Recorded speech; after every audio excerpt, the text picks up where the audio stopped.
Hello friends, I am Dr. Kalpana for NEET Biology. Today we will study about the glomerular filtration in urine formation. हम जानते हैं हमारी kidney जो है वो वेस्ट मेटाबॉलिज्म वेस्ट को इकट्ठा करके और फिर उनसे यूरिन बनाती हैं और एक्सक्रीट करती हैं। ये यूरिन फॉर्मेशन जो है ये बहुत कॉम्प्लेक्स प्रोसेस है और किडनीज़ में इसके लिए यूनिट्स होती हैं ट्यूब के फॉर्म में, जिनको हम नेफ्रॉन्स कहते हैं। हर एक नेफ्रॉन में एक शुरू में कप लाइक स्ट्रक्चर होता है जो बाउमेंस कैप्सूल कहलाता है, और फिर ट्यूबुलर पोर्शन होता है जो 3-4 भागों में बटा होता है। Proximal convoluted tubule, Henle's loop, distal convoluted tube, और फिर ये कलेक्टिंग डक्ट में खुलती है। ये यहाँ पे हम नहीं पढ़ेंगे, हम यहाँ पर केवल बाउमेंस कैप्सूल वाले रीजन में क्या होता है वही देखेंगे।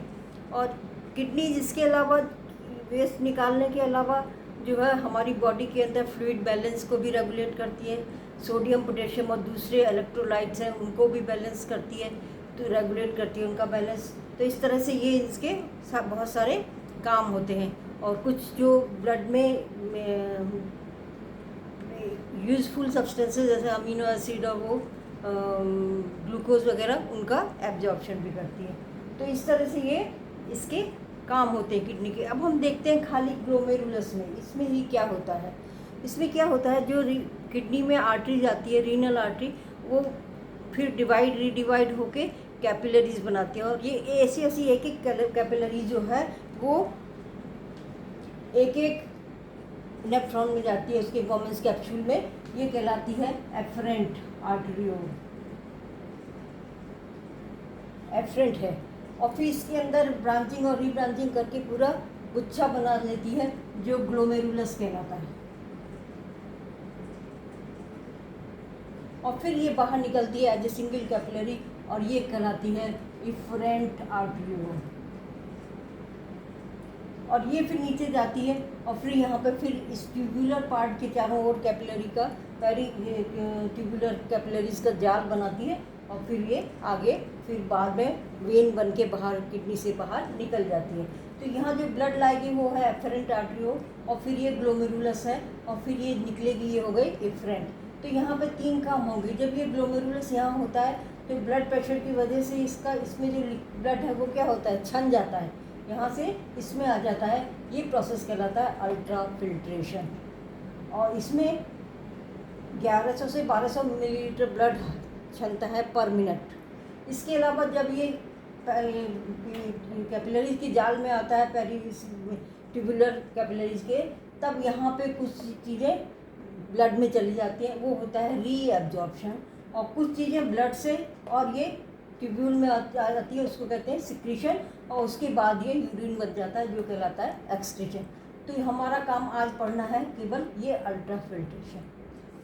इसके लिए क्या होता है, यदि हम इसको इस तरह से देखें तो इसकी ये कैप्सूल की वॉल है, बाउमेंस कैप्सूल की वॉल है, और ये है कैपिलरी। हमने इसको एनलार्ज करके लिया है जिससे कि समझ में आए। ये बहुत पूरा गुच्छा बनाती है, अंदर बंच रहता है पूरा ग्लोमेरुलस का, तो इतनी अलग अलग नहीं होती है, पर ये सब पढ़ने के लिए ऐसा किया।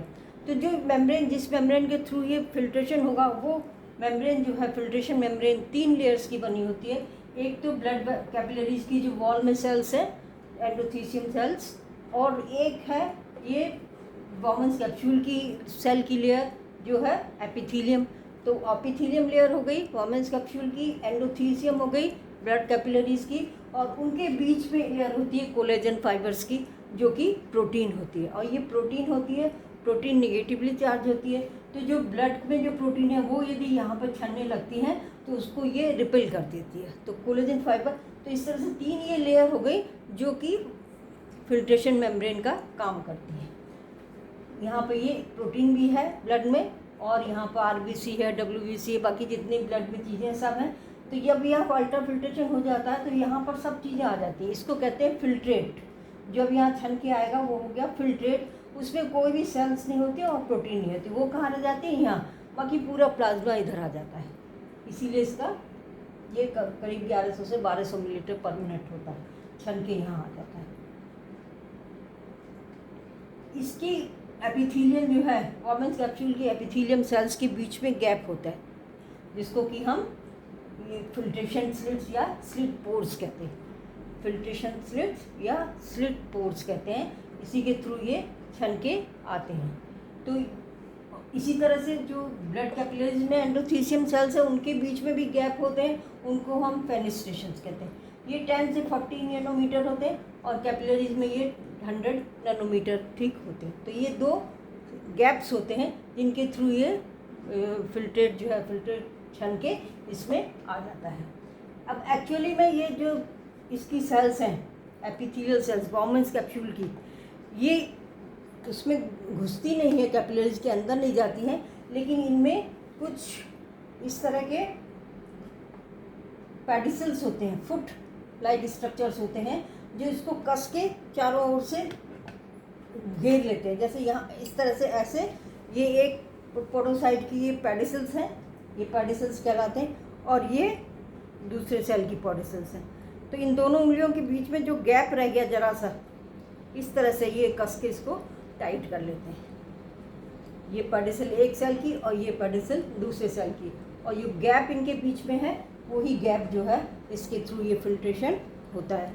तो ये इस तरह से ये कैपिलरीज के चारों ओर इसको घेर लेते हैं यहाँ पर, और फिर इस तरह से ये प्रोसेस फिल्ट्रेशन का होता है। अब ये जो प्रोसेस है ये पैसिव है, इसमें कोई भी एनर्जी की नहीं यूज़ होती, ना तो ये सेल्स यूज़ करती है ना ये सेल्स यूज़ करती है, कोई भी एनर्जी इसमें यूज नहीं। ये पोडोसाइट, ये जो इसकी सेल्स हैं ये कहलाती हैं पोडोसाइट, कैप्सूलर सेल्स जो वो कहलाती हैं पोडोसाइट। अब प्रेशर किसकी वजह से, जब भी कोई फ्लूइड किसी ट्यूब में फ्लो करता है तो वो उस ट्यूब की वॉल पे प्रेशर लगाता है, उसको कहते हैं हाइड्रोस्टैटिक प्रेशर। तो ये जो इसमें कैपिलरीज में जो ब्लड फ्लो कर रहा है वो भी कैपिलरीज की वॉल में क्या लगाएगा, प्रेशर लगाएगा, और उससे प्रेशर को कहेंगे blood hydrostatic pressure. Normal case में ये होता है 55 मिलीमीटर ऑफ मरकरी। तो ये इसका डायरेक्शन क्या है, ये कैपिलरीज से और वामन्स कैप्सूल में। अब इसके अंदर भी छन के आया है, यहाँ पे भी फिल्ट्रेट है, लिक्विड है, फ्लूइड है, ये भी क्या करेगा, वॉल पे प्रेशर लगाएगा, लेकिन इसकी डायरेक्शन क्या होगी, अपोजिट होगी। ये कहलाएगा ब्लड कैप्सुलर हाइड्रोस्टैटिक प्रेशर। ये वाला है ब्लड हाइड्रोस्टैटिक प्रेशर और ये वाला है कैप्सुलर हाइड्रोस्टैटिक प्रेशर, दोनों का डायरेक्शन अपोजिट है। और एक जो इस ब्लड इसमें कैपिलरीज में ब्लड है उसमें प्रोटीन्स वगैरह है, कोलॉइड बन जाता है, तो वो उसमें सॉल्यूट ज़्यादा होने की वजह से क्या होता है, कंसनट्रेटेड होता है। तो हम जानते हैं ऑस्मोसिस से ये पानी उसके अंदर जाना चाहेगा, तो यहाँ पे जो कंसंट्रेशन कम है, अंदर ज़्यादा है, तो ये क्या करेगा, अंदर जाना चाहेगा। ये कहलाता है ब्लड कोलॉइड प्रेशर, और ये होता है 30 मिलीमीटर ऑफ मरकरी। तो 55 मिलीमीटर की वजह से तो बाहर आ रहा है फिल्ट्रेट, और ये जो 30 और 15 है ये अपोजिट डायरेक्शन में। तो नेट जो होता है, नेट फिल्ट्रेशन प्रेशर होता है 50 माइनस 30 प्लस 15, मतलब 10 मिलीमीटर ऑफ मरकरी के प्रेशर से ये जो है फिल्ट्रेट ये नीचे आता है, इसका छनने का ये। तो ये 3 प्रेशर लगाते हैं। ब्लड जो कैपिलरीज में ब्लड है वो बाहर की तरफ प्रेशर लगाएगा, और जो इसके अंदर फिल्ट्रेट है कैप्सूल के वो ब्लड के अंदर जाने की कोशिश करेगा, और जो नेट आएगा 10 मिलीमीटर उसकी वजह से ये छनता है, इसीलिए ये अल्ट्रा फिल्ट्रेशन कहलाता है।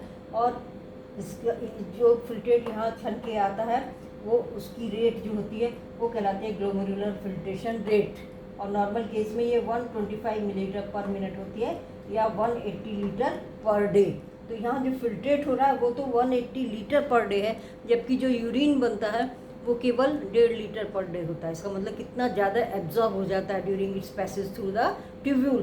पर हम यहाँ पर केवल फिल्ट्रेशन की बात कर रहे हैं, और ग्लोमेरुलर फिल्ट्रेशन रेट जो है 125 मिलीलीटर पर मिनट या 180 लीटर पर डे होता है।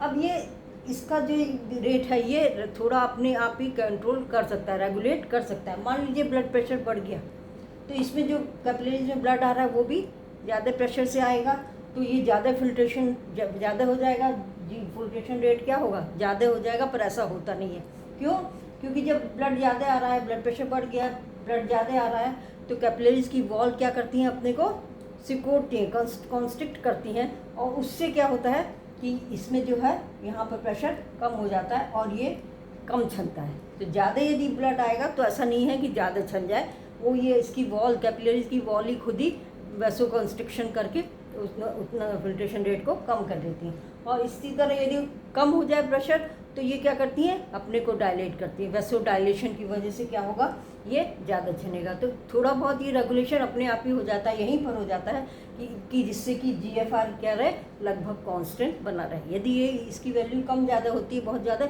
इसका मतलब किडनी में कोई प्रॉब्लम है। तो इस तरह से ये सेल्फ रेगुलेटरी ये इसमें सिस्टम काम करता है। इसके बाद फिर ये जो है ट्यूबुलर जो है वाले पोर्शन में होता है, रीअब्जॉर्प्शन होगा, सिक्रीशन होगा, फिर ये यूरिन बनता है, वो नहीं। ये इतना पोर्शन केवल किसमें है, ग्लोमेरुलस में, between blood capillaries and the Bowman's capsule के कैप्सूल में। इसमें ये एपिथेलियल सेल्स हैं, ये एंडोथेलियल सेल्स हैं, ये एपिथेलियल सेल्स हैं। एपिथेलियल सेल में ये पोडोसाइट्स होते हैं जिनके फुट होते हैं पेडिसिल, और इनके गैप से ही जो है ये छन छन के नीचे जाता है, इसीलिए ये अल्ट्रा फिल्ट्रेशन कहलाता है। आशा है समझ में आ गया होगा। आ गया हो तो लाइक कीजिए, शेयर कीजिए और चैनल को सब्सक्राइब कीजिए। Thank you.